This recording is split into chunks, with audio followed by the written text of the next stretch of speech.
Itzy. The table. The table like that. Yeah. More. So let's see.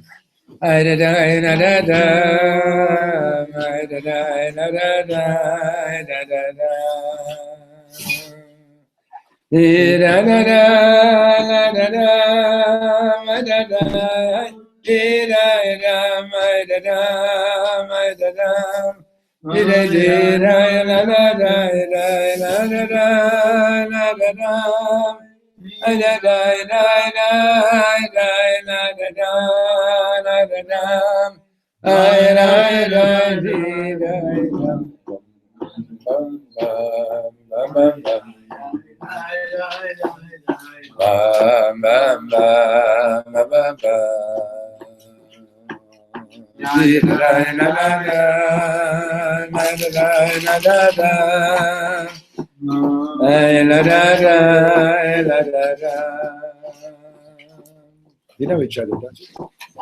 No.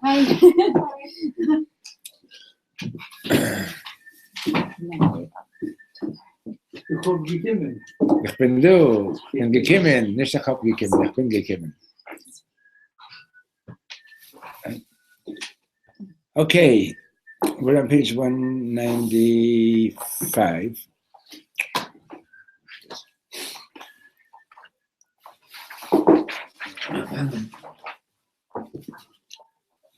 You gonna look in? Great. You want to look in together with him so that way you can see the he can keep showing you the place. Okay. Yeah. Okay.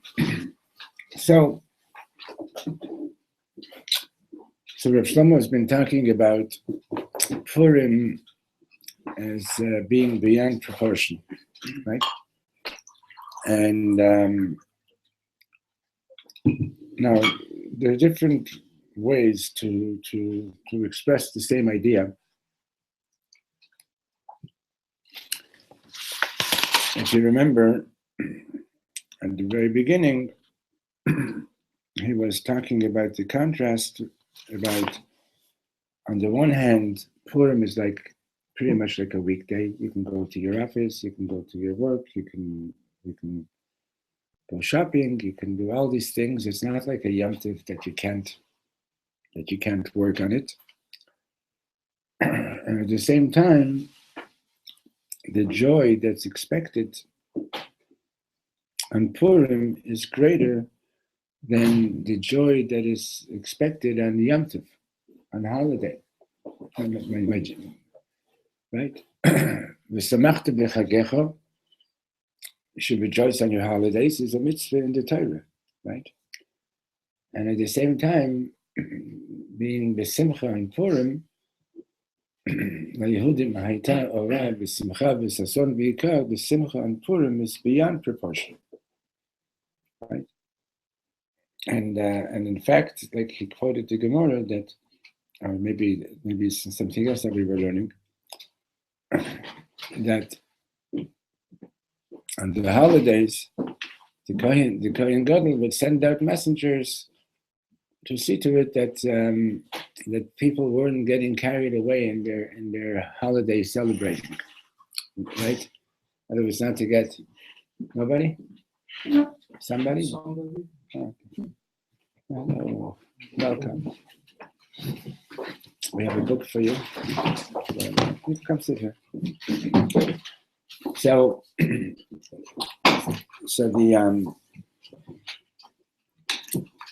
what's that all about? Why is Purim, like, on the one hand it's not a halachic, well, I'm sorry, excuse me, it is a halachic holiday, but it's not a halachic holiday similar to the others in that you can't work on Purim. You could work, right? So you have four mitzvot. What's halachic? Halachic means no, it is halachic. I'm Jewish law. Oh. So we do have four mitzvot: the reading of the Megillah, the having a feast, sending gifts of food to your friends, and sending and gifts to the poor. But there's no isra melacha, there's no prohibition against doing work. At the same time, the joy that is expected of us is even greater than that of a regular holiday. Is the reason because it's the Rabbanim, or you can make the same argument for Hanukkah too. But Hanukkah, for example, you don't have any teaching that says that you have to be enormously besimcha. So they were afraid people would get so drunk they would do things. Not on Purim. On Purim, they weren't afraid of that. The Talmud says that chayev inish lebesumah b'Purim, that a person has to get so. It's going to be explained. Has to get so drunk on Purim ad lo yada, to the point that you don't know bein aru Haman the Baruch Mordechai, to the point that you don't know the difference between cursed is Haman and blessed is Mordechai. That means you're out of your mind. Explained yesterday. Yeah, you're out of your mind. Okay.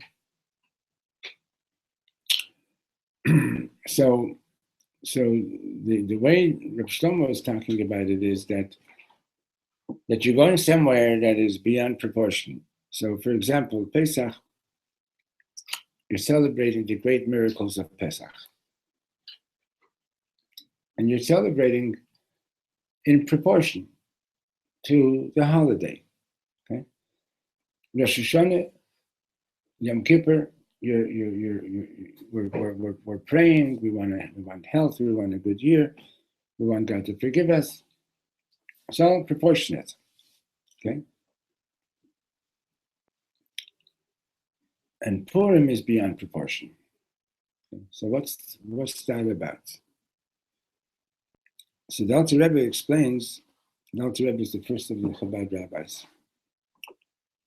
The Alter Rebbe explains it in the following way. The Talmud says that when God gave us the Torah at Mount Sinai, it says, Kafa Alehem Haha Kigigit. God took Mount Sinai and he held it over our heads like a cone. Turned it over, held it over our heads like a cone. And he said, in a good Brooklyn accent, boys and girls, you taking the Torah? Yeah? Oh, good. Oops. No, my hands are slippery, right? And we said, Nasa v'nishma, right? We actually said Nasa v'nishma before that. We'll do and we'll listen, okay? We'll hear. So the Gemara says, oh, wait a minute. Mikan moda'a rabba la'oraita. That means that we have a great excuse If God says, why didn't you do this mitzvah? Why didn't you keep my Torah? I could say, excuse me, God, but you forced these laws on me, and now you're holding me responsible for them. It's a good excuse. But don't relax so fast. The rabbis take the excuse away as well. And they say, that was a good excuse until Purim. Why? Because what happened on Purim was that Kimu v'kiblu ha-Yehudim, the Jews affirmed and accepted to do what to celebrate the holiday of Purim. But the Talmud explains there in those words, Kimu v'kiblu ha-Yehudim, the Talmud explains that we affirmed that which we already had accepted. We affirmed our commitment to the Torah that we had accepted in the past. So what's all that about? So Dr. Rebbe explains that, this is a chiddush. He explains that when God held the mountain over our heads, that's really a metaphor. It's not that Hashem took the mountain. I mean, he could have also, but what it's really about is that Hashem revealed so much love, how much he revealed how much he loves us. The mountain is the metaphor for the love. And Kigigit, it was like a cone, it was like a big embrace. Like God embraced us with his love, so much so that we had no choice but to face God face to face. And when somebody shows you how much they love you, you have no choice but to respond with love. Right?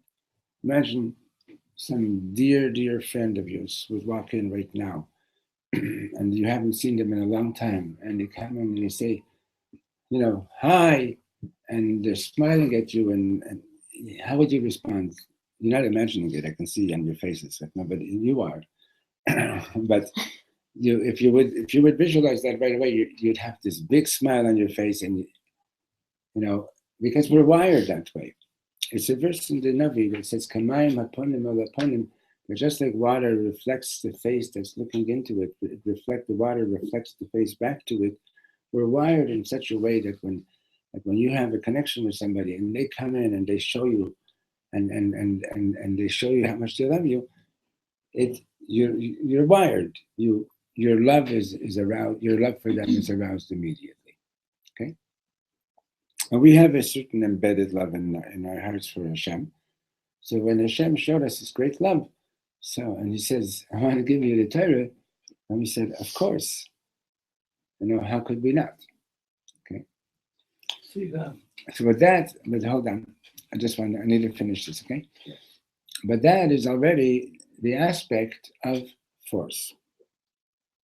Understand? You can force with a whip, and you can force with love. As a matter of fact, lahavdil elef alfi havdalot, cults use such a technique that's known as love bombing. Okay? There was a girl in the community once that her mother dragged her to this,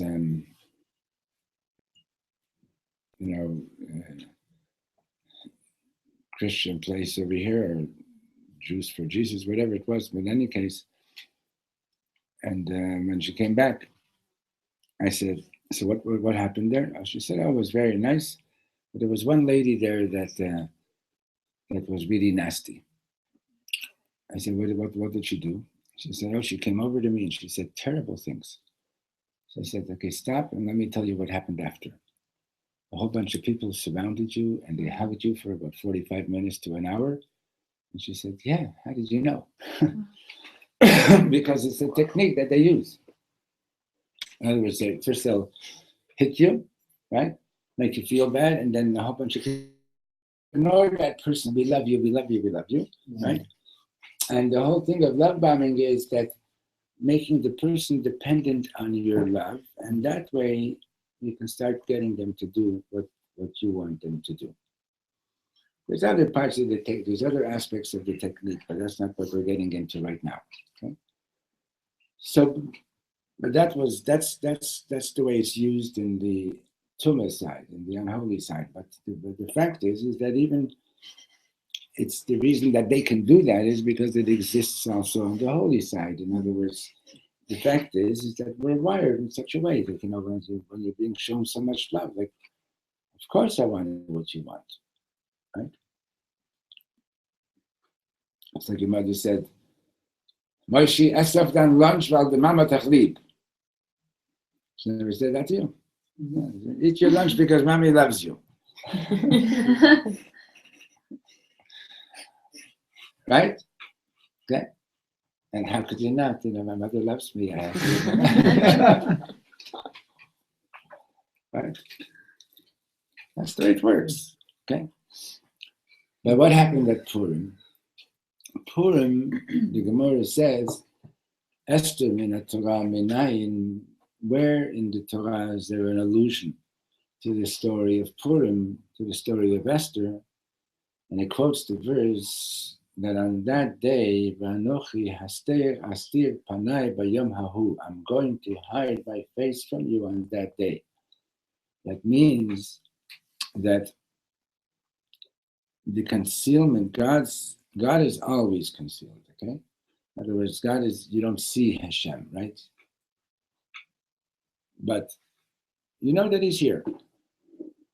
But the concealment of what happened at the time of Achashverosh was that the concealment was like a double concealment in the sense that, for example, let's say you're looking for something in your house. You don't know where you put it, right? You're looking for it like crazy. You can't find it, but you know that it's there, right? But then when something can be so hidden that not only do you not know where it is, you don't even know that it's there, right? Happens, right? Yeah. Where's my mink? Why not? Okay. So, and despite the fact that the concealment was so great, and despite the fact that we were told that there was a decree that against the Yehudim, there was a decree against the Jews. There was a decree against the Jews, which the Alter Rebbe explains that had anybody wanted to give up being Jewish, they could have saved their lives by giving up being Jewish. Because the decree was on the Yehudim. Despite the fact that we had such a decree, nobody gave up being Jewish. Meaning to say, we were all ready to die, just not to give up being a Jew. It's called dying al Kiddush Hashem, for the sanctification of God. And it means that, you're casting your life aside. I'm not interested in life if it means that I have to be disconnected from God. And the interesting thing is that decree, if you remember, what month was it that Haman threw the cast the lots? No, that was Nisan. And the lots came out for the 14th of Adar. Okay? The Gemara says that Haman was happy when the lot came out for Adar. You know why? That's of Moshe. Which is today. Today is the Yortzeit of Moshe Rabbeinu, Zayin Adar. And he figured, Moshe Rabbeinu died in the month of Adar. That means that the month of Adar is not a good one for the Jews. But the Gemara says, but he didn't know that Moshe Rabbeinu was also born in Adar. And we're not going into that right now. But in any case, so he cast the lots, and for an entire year, from Nisan to Adar, is an entire year. Okay? 11 and a half months. For an entire year, the Jews were living with this consciousness every single day that I'm ready to give my life just to remain connected with God. And this was not just the tzaddikim. This was even the simplest, most flippant Jew.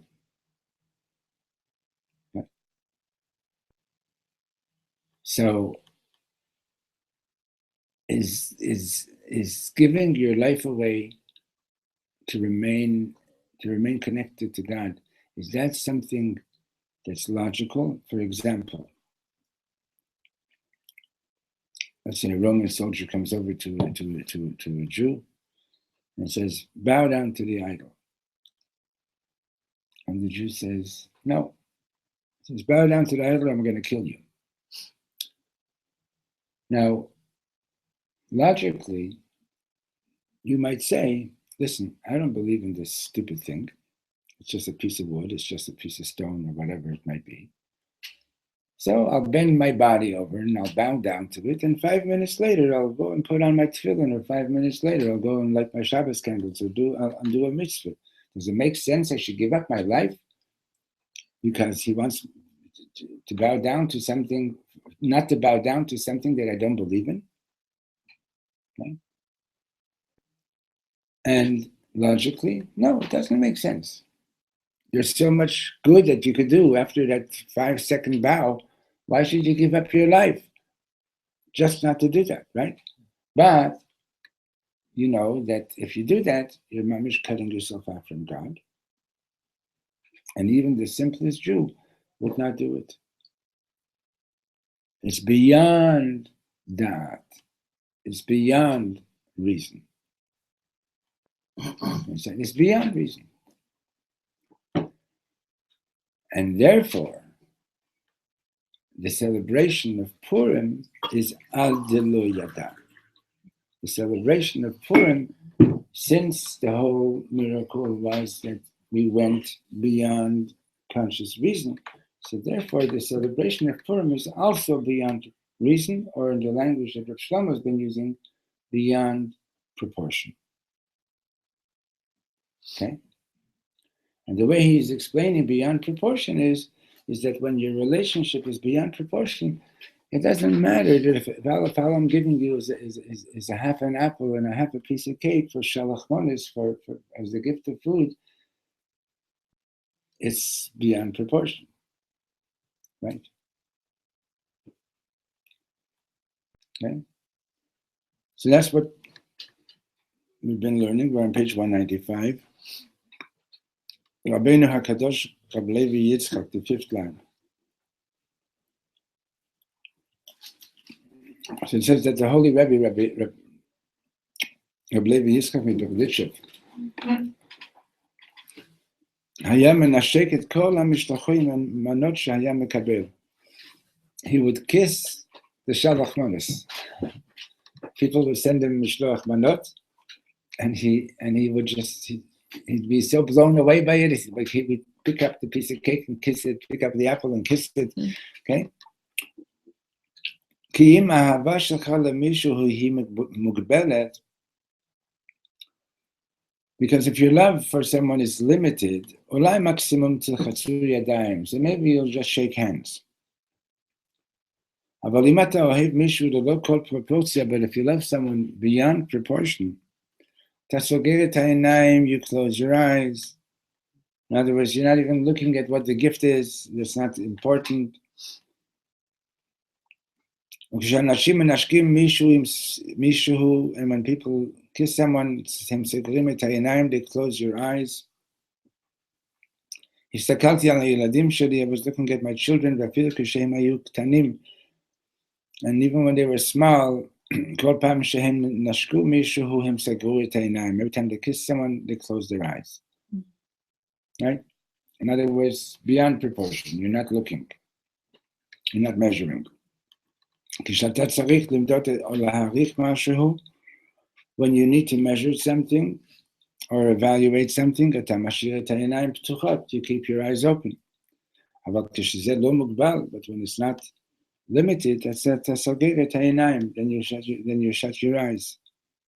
כשילדים נולדים עם עיניים סגורות, הם נולדים עם עיניים סגורות. When children are born, they're born with their eyes closed. כי אנחנו אוהבים אותם ללא כל פרופורציה, because we love them beyond proportion.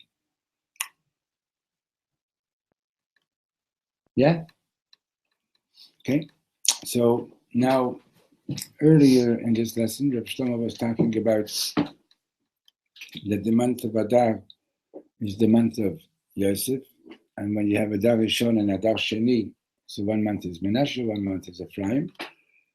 And both of them are the children of Rachel, and Mordechai and Esther are also from the descendants of Benjamin. So the whole Purim and the whole month of Adar is really coming from the children of Rachel, right? And he spoke about Rachel being the first one that went beyond proportion, right? Because when she was going to get married to Yaakov,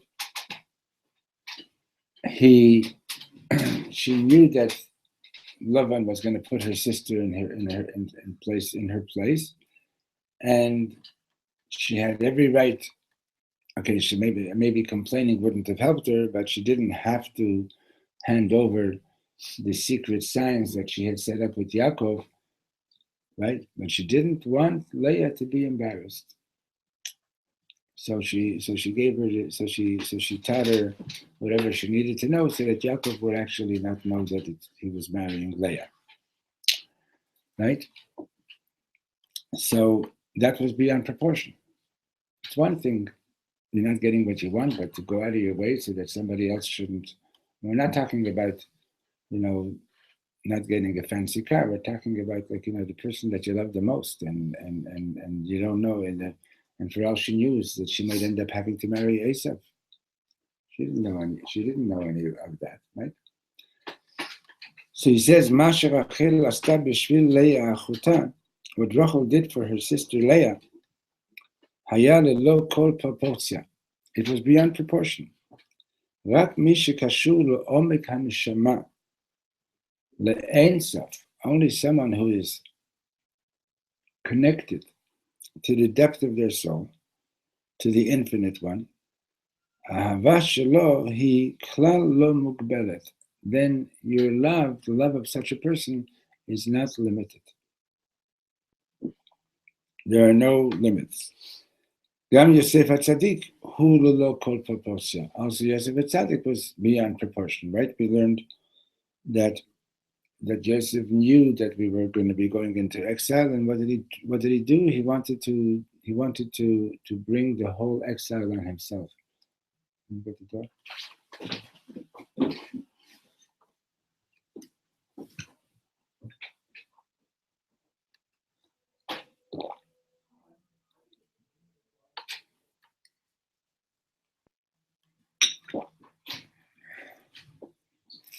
Hi, back here. And you can look in the Salim. Okay. So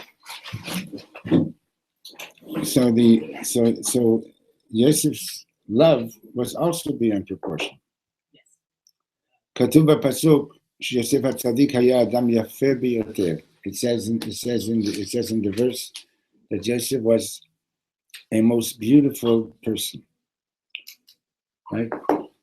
And the Medrash says he would stand on a high wall, for all the women would come to gaze at him because he was so beautiful. I'm serious. So that's the Medrash, okay? So תארו לעצמכם, imagine איזה מראה יפה היה לו. Imagine how beautiful he was. הבן אדם הכי יפה בעולם. He was like the most beautiful person in the world. כי בפנים, כי בפנים. So what made him so beautiful? His nose, his eyes, his ears. What made him so beautiful, right? It says Reb Shlomo, כי בפנים, because inside Did you forget your book here yesterday? I hope so. I think it's this one. I think it's this one. Right. Thanks. Come here. If you want to sit with me. Yes. Why not? You can even have a goji berry if you want. Really? Yeah, see what it creates. Okay? So he says, because what made him so beautiful? כי בפנים הייתה לו להבה בוערת של התקשרות עם הקדוש ברוך הוא. Page 195, 4 lines from the bottom. Because inside there was a burning fire, a burning flame of connection with God. Right? In other words, when people will look at Yosef, that's what they saw. Right? התקשרות עם כל העולם כולו. And then what does that mean that he was so connected with God? It means he was so connected with the whole world. Right? If you see somebody and they say, oh, this man is, or this person, this woman is really holy, they're constantly connected with God. But if you don't feel that they're connected with you, they're not totally connected with God. Anybody who's like totally connected with Hashem is also connected with all of Hashem's creation, with all the people. Okay? And I'm also sure, I'm sure that if our mother Rachel would be walking in the street, all the photographers in the world, they would come to photograph her as the most beautiful woman in the world.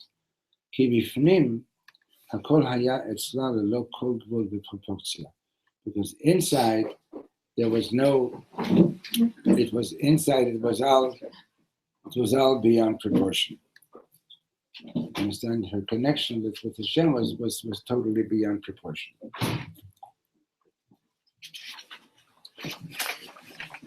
Okay? So, Purim, אנחנו שמחים.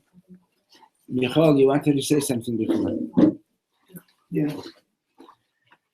It sounds very good that the mountain held over the river was the Ava. This is the first time I've heard it.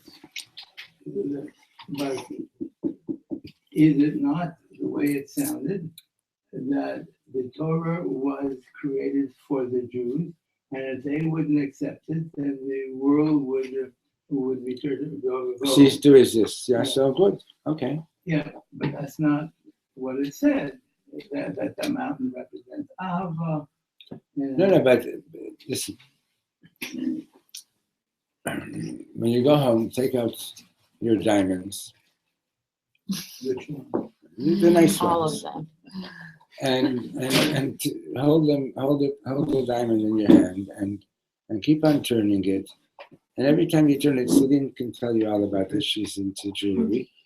Mm-hmm. And you keep, each way that you turn it, you see that it reflects light a little bit differently, right? Different facets. Different facets, exactly. So the Torah is like a gem, an amazing gemstone, and it has shivim panim la Torah. That means that there's 70 facets to the Torah. It's the same one Torah, but as you look at it from different angles, you see different facets of the gem. And that's what this is. And what you're asking the question is, but wait a minute, I saw different facets, so how could this be? The answer is both can be. Okay? Okay. Besides that, every individual Jewish neshama sees something in the Torah that is unique to that person. Okay? So it's 70 facets to the nth degree. Because the Torah is in the Novi is referred to as Mishal HaKatmoni. The whole Torah is a parable about God. Okay? And when it says that King Solomon was the wisest person of all people, and it describes what made him so wise, I mean, what was it that he was so wise. It says that he was able to give 3,000 parables on everything in the Torah. And each parable was a parable and the one preceding it. In other words, level. He could take you 3,000 levels up on shatnez or on any mitzvah in the Torah. Okay. So both. So in other words, it's amazing because the Torah is a parable about Hashem. Hashem is infinite, you understand? So Hashem is showing us, sharing His infiniteness with us in the Torah. Okay. So, page 196. So בפורים אנחנו שמחים ללא כל פרופורציה. Purim we're rejoicing beyond proportion. מעבר לכל דבר בעולם, beyond everything in the world. Amalek, and Amalek is the progenitor of Haman. Amalek ha'oyev shalanu, Amalek our enemy. Omer, he says, she'efshar ulai lehiyot tov lizman katzar. That maybe it might be possible to be good, but only for a short period of time. Aval shetamid nachzor lema shehayinu pam. But we're always going to go back to what we were before. Right? In other words, you know, like, I'd get kicked out of class. Teacher says, so you're going to be good now? Yeah. Okay, you can come back in. Let's see how long it's going to last. Right? And so Amalek, that's the voice of Amalek. Not that my teacher was Amalek, but that's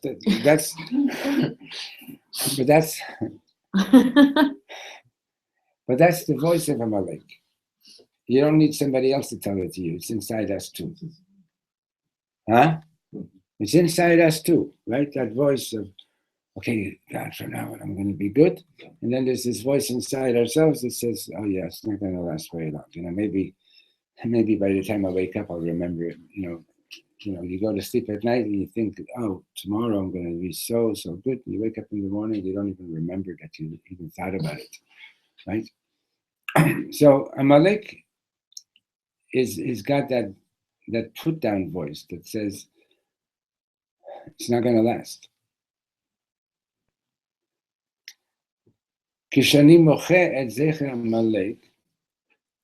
So what does it mean? Like on Purim, when we read the Megillah, we start banging every time we hear Haman's name in order to fulfill wiping out the remembrance of Amalek. So Kishani moche et haresha me'olam, when I'm wiping out evil from the world. The Ruli is clear to me, Pitam, suddenly it's clear to me, Sheyesh li koach litgaber lanetzach, that in fact I do have the strength to overcome evil eternally. Ki hakadosh baruch hu lanetzach, because God is eternal. HaTorah hi lanetzach, the Torah is eternal. Ha'ava hi lanetzach, the love is eternal. B'chol davar yafeh v'tov, and everything that is beautiful and good, hu lanetzach, it is eternal. Like it says in the song, Shuatam hayita hayta lanetzach, the salvation was eternal. Right? So we were talking before about Purim, that the whole thing of Mesirut Nefesh, ready to give your life, not to be disconnected from Hashem, takes you to a place of beyond da'at, beyond any reason, beyond any intelligence, right? And when you get to that place, you realize that Amalek's voice is only a voice of this world, of worlds. Worlds are domains of time and space. So long as you're worldly, the effects of being worldly are such that Amalek has a reasonable has a reasonable statement when he says, "Oh yeah, so you were good today, but it's not going to last because what lasts in this world, right? Except for McDonald's French fries." Did you ever see that? A couple of years ago, it went around the internet. This guy bought a hamburger and French fries from McDonald's, and he left it on his table and took a picture every day for 64 days. What happened? Nothing. Oh, It was there to begin with. is that good or bad? That's bad. What happened after 64 days? He got tired of doing it. Camera said, "I'm not interested anymore." But anything alive in this world doesn't last, right? But if you're connected to beyond, if you're connected to beyond that, right? You realize that a Malek's whole claim that it's not going to last, that's a claim of this world. But our connection is beyond this world. Okay. So he says, Chag Pesach hu Shiva Yamim. Pesach is a holiday of 7 days. V'Shavuot hu rak yom echad bilvad, and Shavuot is 1 day. Aval Purim hu lanetzach. Purim is forever. V'lo hafsaka, without stop. Right, the Gemara says that when Mashiach is coming, all the holidays will cease except for Purim and Yom Kippur. But Purim is beyond. Matai anachnu הכי קרובים לקדוש ברוך הוא, when are we closest to God? כשאנחנו טעמים טעם של נצח. When are we closest to God? When we get a taste of eternity. Right? I told you the story the other day, but our friend, when I asked her about why she was converting, I told you about her and her father, but I didn't tell you the rest of the story, I don't think, right? Right. No. So she, what happened was that she was visiting India, because she was interested in spirituality, and so she met some Jewish kids there, and they became friends. And they said to her, on their way back, they were going to go back to America. They said, "We're going to be going back through Israel."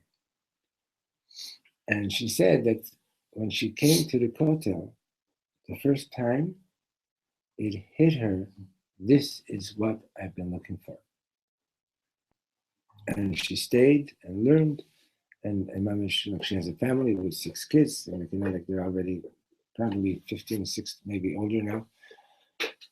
And Mamish, a holy righteous, holy righteous woman. In other words, she when you have a taste of eternity. That was a short visit today. Another mitzvah, I'm sorry. Good. Okay. So right. So what Reb Shlomo is saying is that when you have a taste of eternity, it's eternal. That's now. When are you closest to God? When you taste eternity, right? אנחנו הכי קרובים אחד לשני.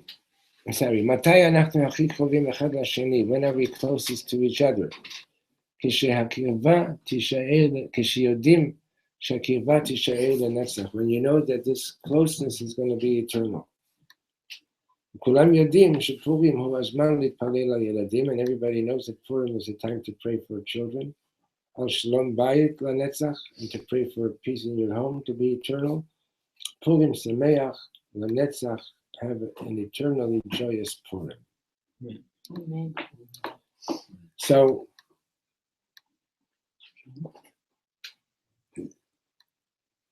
there's a Hasidic Rebbe,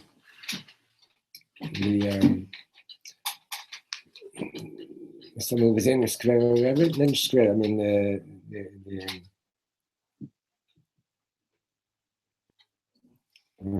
Portugal.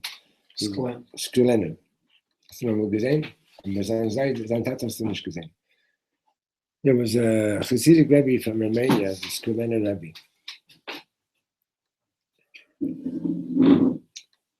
And he came to America after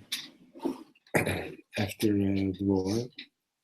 And when I was around 10 years old, he came for a visit to Montreal. And we lived across the street from a Jewish school, so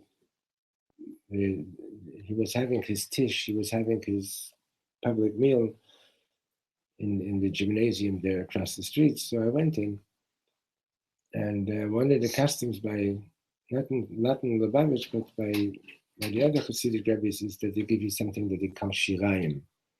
Like the Rebbe eats something from his plate, and then everybody else in some places they grab it, in some places it's more polite, and they the Rebbe hands it to you directly.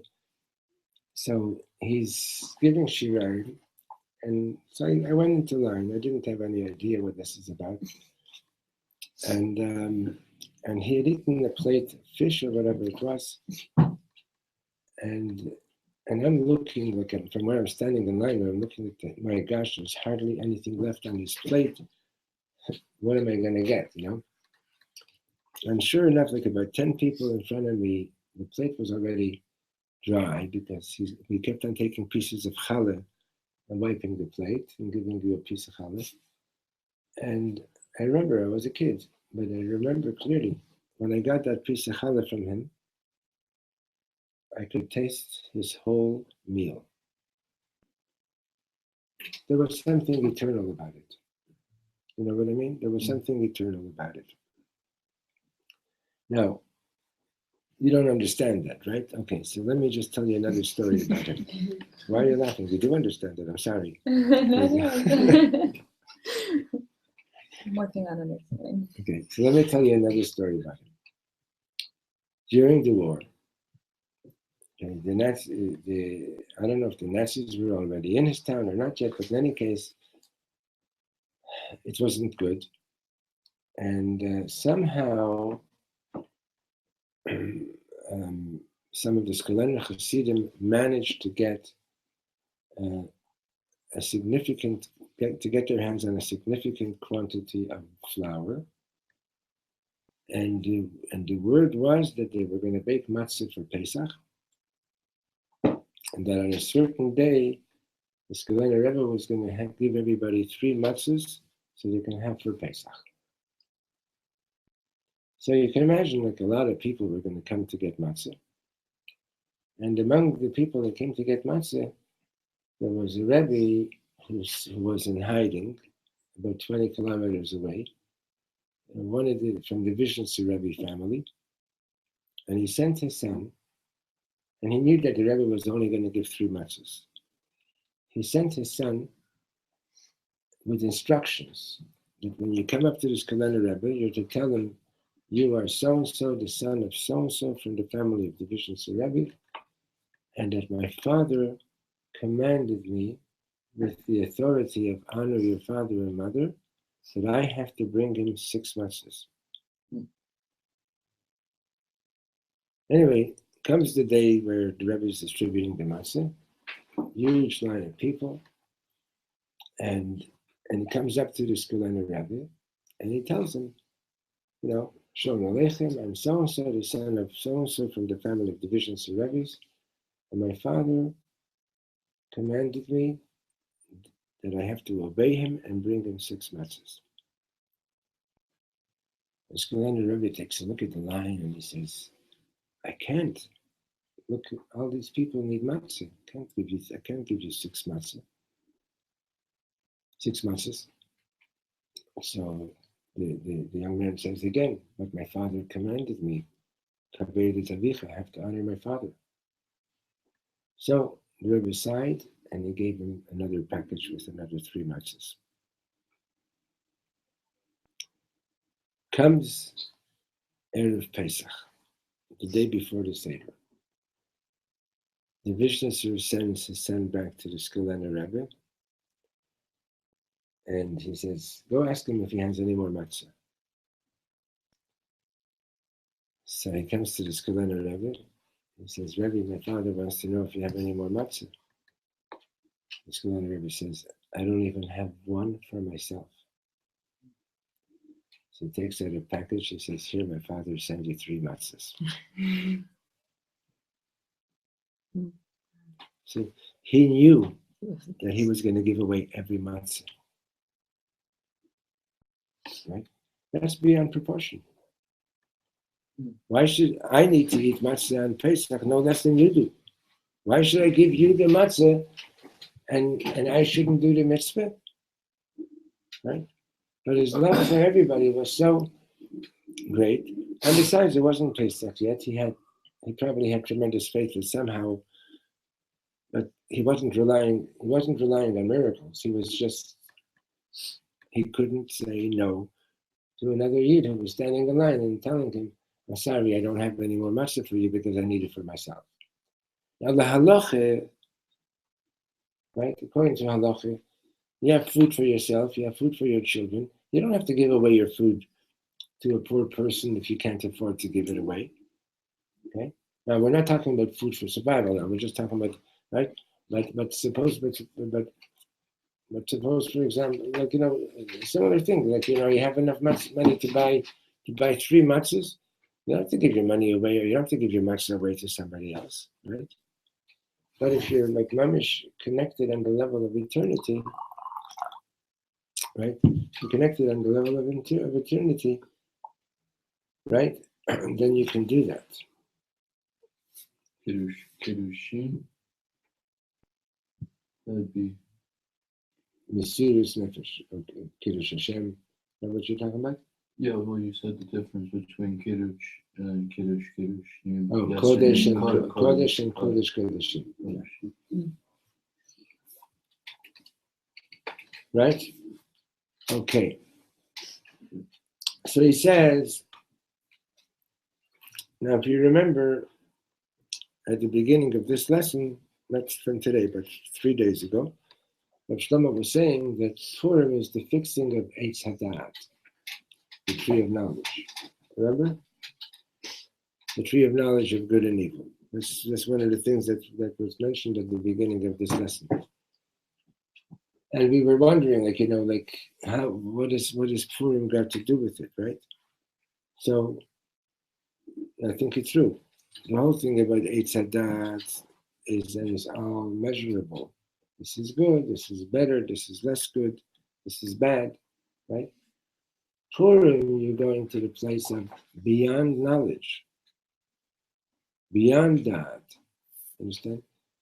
So you're connecting yourself to God beyond your reason, beyond your rational mind.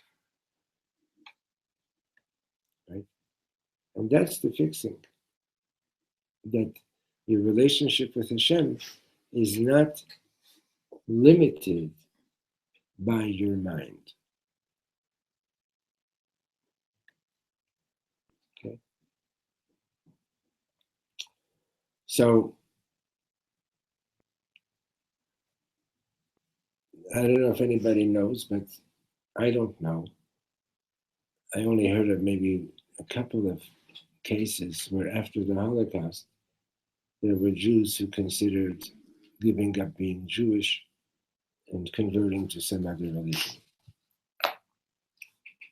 A lot of Jews lost their faith, maybe, and a lot of Jews maybe stopped being observant, but nobody was standing in line to convert.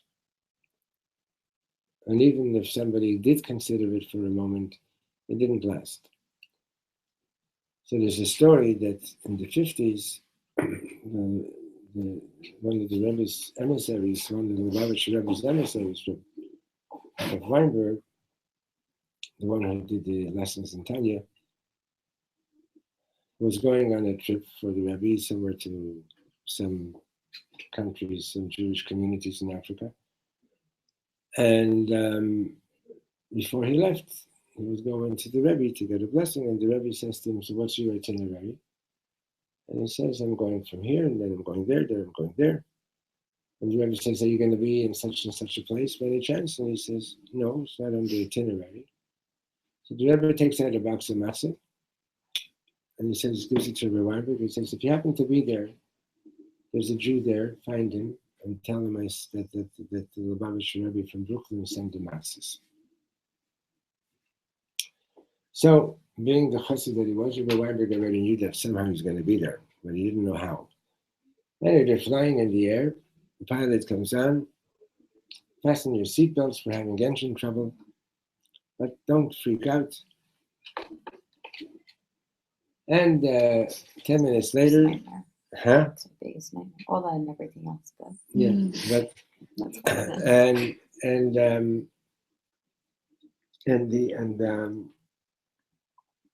10 minutes later, pilot says we have to make an emergency landing. And where do they land? They land in that place which the Rebbe had asked them, are you going to be there? A few minutes later, the pilot comes on. He says, we're in a very remote region. This was in the 50s still. And he says, it's going to take us 3 days to get the parts and fix the plane. So we're putting you all up in a hotel. So now Rabbi Weinberg knows he's got 3 days to find this Jew. He starts going from door to door, first in the business section, like going into every store and to everything. Are you Jewish? Are you Jewish? And most people don't even know what a Jew is. We never even heard of a Jew. Anyway, it's the third day. He's got an hour and a half to get back to the airport. It's a hot day. And he's like, what do I do now? Anyway, he needed a drink of water. He goes into this restaurant, gets a glass of water, and he asks the waitress, are there any Jews in this town? And she says, I'm one of the few people who actually knows what a Jew is. I can tell you, there are none. So a couple of minutes go by, and the busboy comes up to him and says, you're looking for a Jew? He says, yeah. He says, I'm the only Jew in town. And he takes out the matzah, box of matzah, and he says, the Lubavitcher Rebbe sent you this. And the guy faints. And what was the story? The story was that this was a Holocaust survivor. And he decided that he's going to find himself a place to live where nobody even knows what a Jew is. And he did his research and he found this community. Okay? And he says, as time went on, he was feeling so lonely that he decided he's going to convert to what the people in this place, whatever religion they were. So at least he'll have community, But something in him, as angry as he was at God, he said to God, I'm giving you 30 days. If you really want me to be a Jew, you better show me. I'm giving you 30 days. If you don't show me in 30 days, I'm going to convert. He says, today is the 30th day. Okay. Now, why would somebody in Brooklyn be able to hear the cry of a Jewish soul somewhere in Africa? Because he's a Rebbe. Yeah, because he's a Rebbe, right? But that's what makes him a Rebbe, right? But it means that he's connected on some level that is beyond the proportions that you're normally able, right? You're ready to give away matzah, your matzah that you you don't have any reasonable way to think that you're going to have matzah. You can give and you give it away. And you can wipe your plate with a piece of challah, and the plate is already totally dry, and it can still have the taste of the entire meal. Okay, continue tomorrow, Lisa Shem. I've been holding this back.